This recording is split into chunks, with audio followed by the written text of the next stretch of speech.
Soy Mari Carmen López Casillas. Estoy viviendo en Acebo, he nacido en Acebo, tengo 73 años y llevo aquí toda mi vida.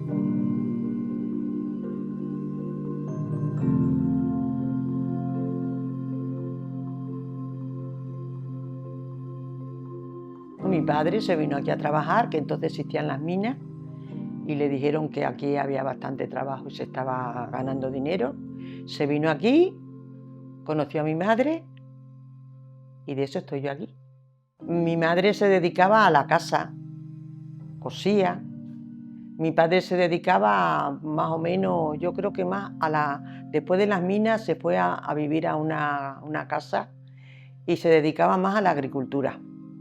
Después mi abuelo, como era albañil, entonces que se llamaban albañiles, una vez ya que estuvo mi madre, pues ya también se dedicó él a la albañilería. Y ya toda la vida ha sido constructor. Cuando yo tenía 10 años mi madre murió. Pero sí tengo recuerdos. Tengo recuerdos de cuando, fíjate tú, cuando mi madre cosía bastante. Y entonces, pues claro, la gente no tenía la economía, por ejemplo, para comprarte lana para que yo aprendiese. Y se deshacía un jersey y mi padre con las varillas de los paraguas me las afilaba un poco y con eso me enseñaba mi madre a hacer el punto. Pues de mi padre la gaita, cuando eran los carnavales del pueblo, que salía por ahí con la música. Después se fue una vez a su pueblo, que ya llevaba 30 años que no iba, y le decían, aquí, ¿qué habrás quedado hecho en tu pueblo que llevas 30 años y no has ido? Le dice un amigo, como compre el coche, porque era taxista, el primer viaje vamos a tu pueblo gaitero. Y fueron y se quedaron sorprendidos, porque los niños pequeños habían escuchado hablar de mi padre. Y ya, el gaitero, el gaitero, el gaitero. Total que después le hicieron hasta hijo predilecto del pueblo, el gaitero. Le decía a mi marido, mira que, porque arriba en la guardilla se subía él todos los días allí a tocar, mira que a ninguno, ni el otro cuñado, ni mi hermano, ni mi no os ha dado por aprender la gaita, le decía a mi marido. Yo si hubiese sido el acordeón todos los días subía con usted para allí para la guardilla, pero la gaita no me gusta. Y luego a mi sobrino Marcelino le hizo una pequeñita, a mi sobrino Alberto también le hizo otra, porque él luego cogía, le iba al sastre, le hacían lo que es la piel y después ya él la terminaba de hacer. Y todo ese recuerdo tengo yo de mi padre.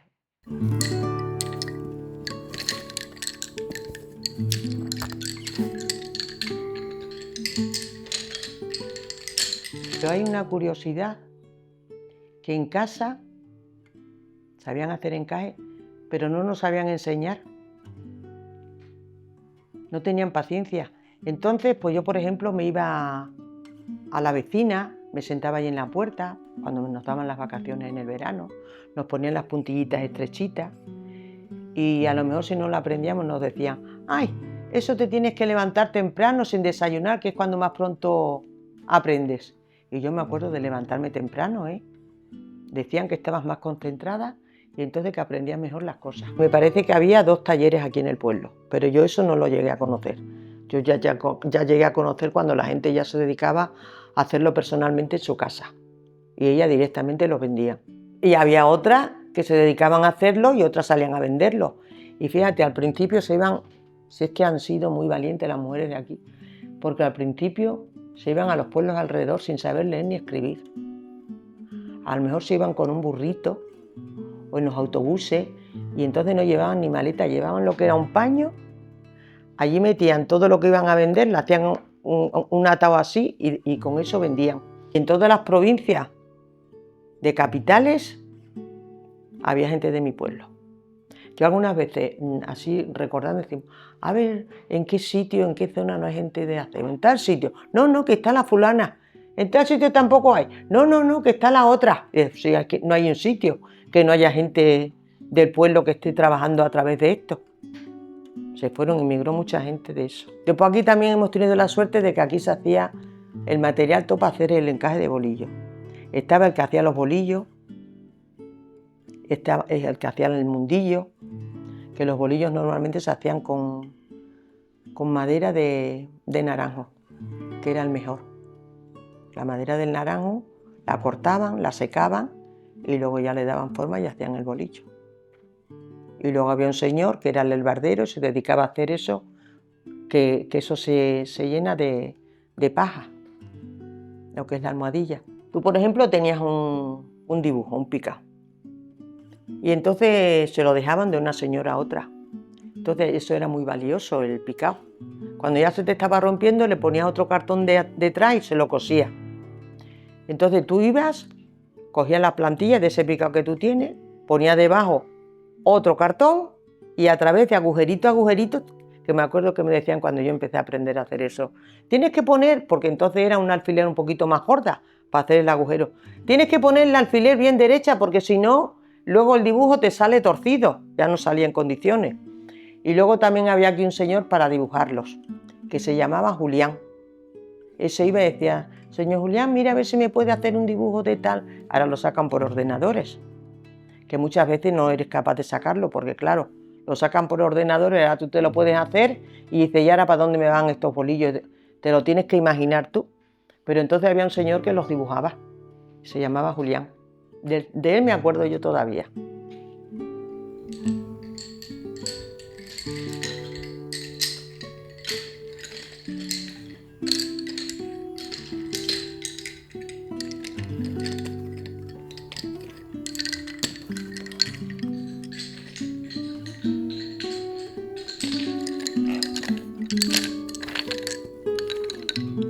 Desde el 1970. Tenía yo 18 años cuando empecé yo a enseñar el encaje de bolillo. Entonces venían las niñas más de edad escolar. A partir de 10 años yo empecé con 40 niñas, que no sabían nada, porque cuando yo era pequeña nos enseñaban en casa, pero después ya, que esto más bien se hizo para que no se perdiese la tradición del encaje de bolillo, para que las niñas siguiesen aprendiendo. Luego ya la vida ha evolucionado, la gente ya se fue, los críos ya tienen otras actividades, ya dejaron de venir y ya se involucraron más las personas mayores, que ya el encaje de bolillo ya lo innové. A mí me gusta el encaje de bolillo innovarlo, hacer cosas nuevas. Y entonces a través de eso, pues ya se empezaron a enterar, por ejemplo, las que venían aquí, se empezaron a enterar de las que estaban fuera, pues ya vinieron aquí a aprender todas esas cosas. Ya empezamos a hacer abanicos, empezamos a hacer bandejas, empezamos a hacer bolsos, carteras, chales, y entonces todas esas cosas pues se estimula más la persona porque claro, ya lo luce, ya no es para meterlo en el baúl como antiguamente, porque antes se hacía para la jugar de la hija. Ay, para la jugar, para cuando te cases. Entonces se ponía, cuando te ibas a casar, se ponían todo encima de las camas, para que supiera la gente todo lo que llevabas cuando te ibas a casar, las toallas, las mantelerías, las sábanas, pero ahora ya normalmente ya no se hace. Pero en todas las casas hacía toda la gente el encaje. Si eran 4 hijas que tenían la almohadilla puesta.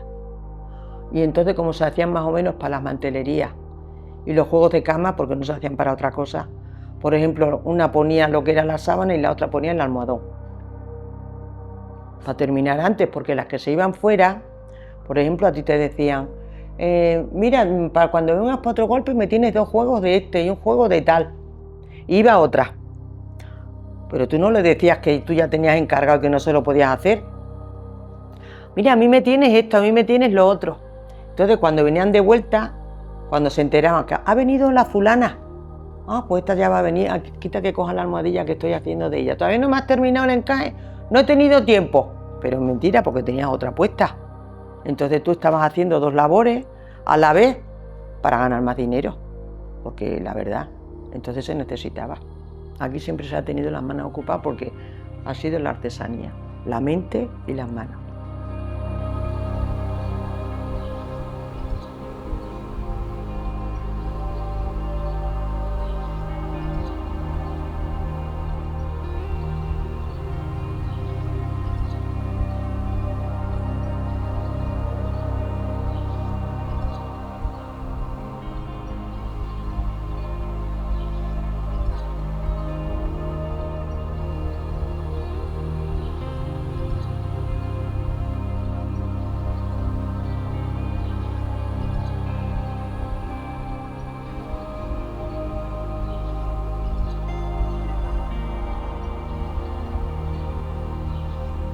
la escuela entonces te enseñaban a hacer de todo. Por las mañanas te enseñaban lo que era la cultura general. Por las tardes te enseñaban labores. Te enseñaban a coser, te enseñaban a hacer el punto.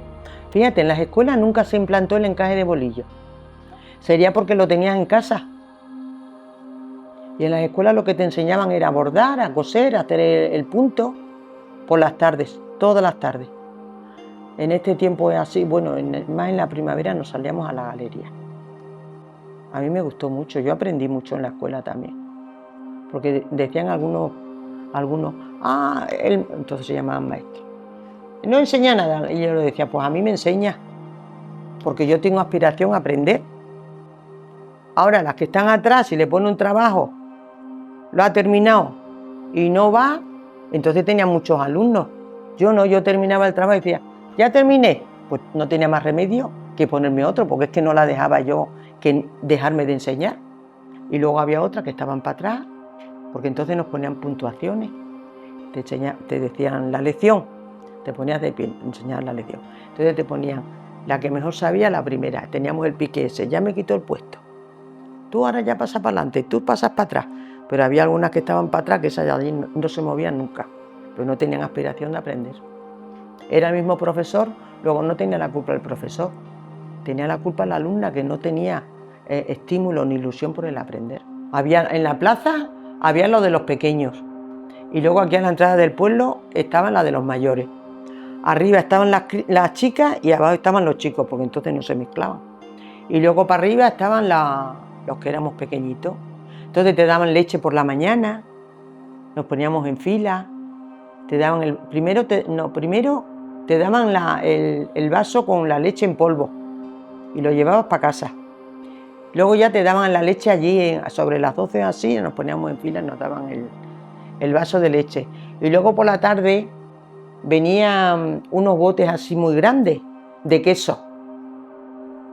Y por la tarde llevábamos el pan. Me acuerdo que mi madre me lo daba, entonces como no había nada de plástico, eran los paquetes, a lo mejor que ibas a buscar 1 kilo de azúcar, pues los paquetes se te quedaba después de papel, allí me daba mi madre el pan y me daban el queso, ¿ves los quesos del caserío ahora? Pues un triángulo pero más pequeñito, y yo no lo comía, a mí me daba mi madre la merienda, el pan con otra cosa, porque a mi abuela le gustaba mucho ese queso y no se podía comprar porque no lo había. Entonces me decía mi madre, tú te llevas la merienda esta y el queso lo traes para la abuela. Y qué cosa, esos recuerdos siempre te quedan en la mente. Y yo me traía el queso para que lo comiese mi abuela. Mi madre me daba, por ejemplo, o chocolate o cualquier otra cosa que hubiese en casa. En el mes de mayo le cantábamos a la Virgen.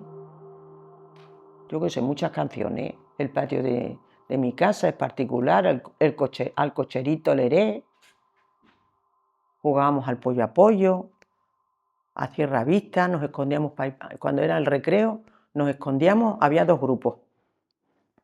Bueno, tú te vas a esconder, por ahí por todos los corrales nos íbamos. Y las otras, las que te encontrabas después ya, se han metido para aquí, tal y cual, iba. Me acuerdo que nos metimos una vez para una cuadra y había un arca grande, y nos encerramos en el arca. Y decían todas, que están aquí porque yo he visto que se han metido para aquí. Y nosotros allí calladitas en el arco aquel. Hasta que ya era la hora que teníamos que entrar otra vez a la escuela y dijimos, ya teníamos que salir. Ya salimos y dice, yo sabía que estaban aquí. Le digo, pero no nos habéis encontrado. Eran vivencias muy bonitas.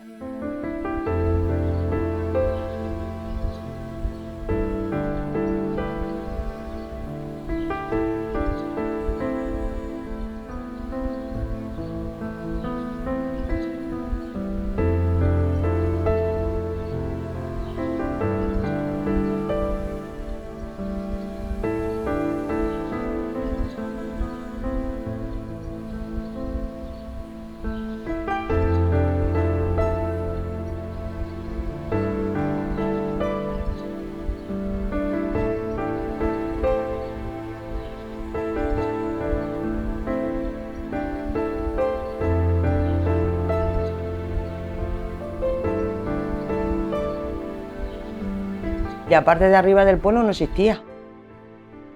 Pero es que entonces a lo mejor en las casas había 8 o 9 personas. Entonces esas personas, lo que era la vecindad, pues se juntaban, se iban de una casa a otra. Por las noches en el invierno ponían lo que era el brasero de picón. Ponían aquí, mira, una tabla, ponían esta silla y esa aquí, ponían la tabla ahí de una parte y de otra, se ponían a hacer el encaje, hasta las 3, las 4 de la mañana que se ponen a hacer encaje. Y hay algunas que estaban con la almohadilla aquí y aquí en la cuna y con el pie tiqui, tiqui, tiqui, tiqui, tiqui, tiqui, no podía dejar de hacer el encaje.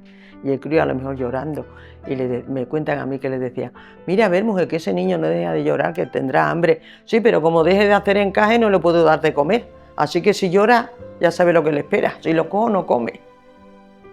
Fue una época en convivencia muy bonita, porque un vecino era más que un familiar ahora. Éramos muchísimo más buenos. Tú no tenías nada, mira lo que era. Entonces se mataban los cerdos en el invierno, quien podía. Y entonces para conservarlo, como no había frigorífico, se compraban unas ollas de barro y allí se metían en el aceite, porque aquí ha habido mucho aceite de oliva, olivos y naranjos, y se metían en el aceite de oliva para conservarlo. En la época del queso, aquí había muchísimas cabras, que ya también han desaparecido, entonces había muchísimo ganado, y en el mes de abril y mayo se hacía el queso, y por las tardes me decía mi madre, de eso me acuerdo, anda a buscar el queso a casa de la señora Rosario, y luego ya, por ejemplo, pues compraba unos cuantos de queso, los secabas en tu casa y también lo metías en aceite. Eso lo conservabas para todo el año. Bueno, pues a lo mejor eso lo tenías que reservar. Y yo, mi tía, a lo mejor me daba chorizo para merendar. Y yo cogía el bocadillo y me quería salir para la calle. Y me decía, no, no, no, no, no, cuando comía el chorizo. Eso lo tienes que comer aquí. ¿Y por qué no puedo salir a la calle? Porque hay algunos niños que no lo tienen para comer y entonces te lo miran. Fíjate la gente, la ética que tenían antes. Ahora nada más estás presumiendo de lo que tienes. Y antes era no presumir de lo que tú tienes porque el otro no lo tiene, para no hacerle daño. Mira lo que es la vida. Y cuando venían esa gente de fuera, pues siempre se tenía eso reservado para sacarles de merienda, que tú a lo mejor no lo comías durante todo el año, para tenerlo reservado para sacarles la merienda, el lomo, el queso, las cosas tuyas tradicionales. Luego por las noches nos decían, a la hora de la oración, entonces a las 8 de la noche tocaban las campanas y siempre decía, a la hora de la oración cada niño a su rincón.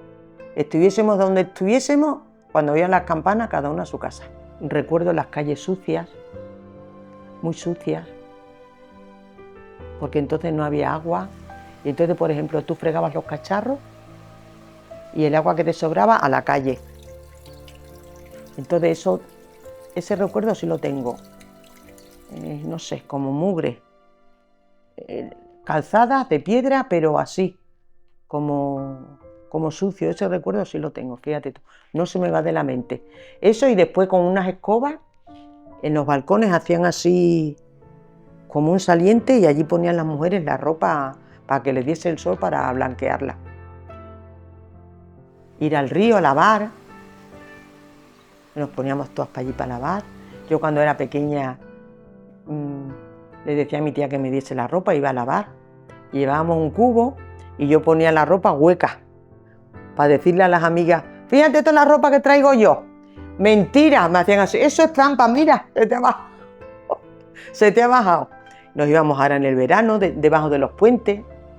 A los chapuzones iban los muchachos debajo de los puentes. Íbamos a coger los caperrús, las candelitas.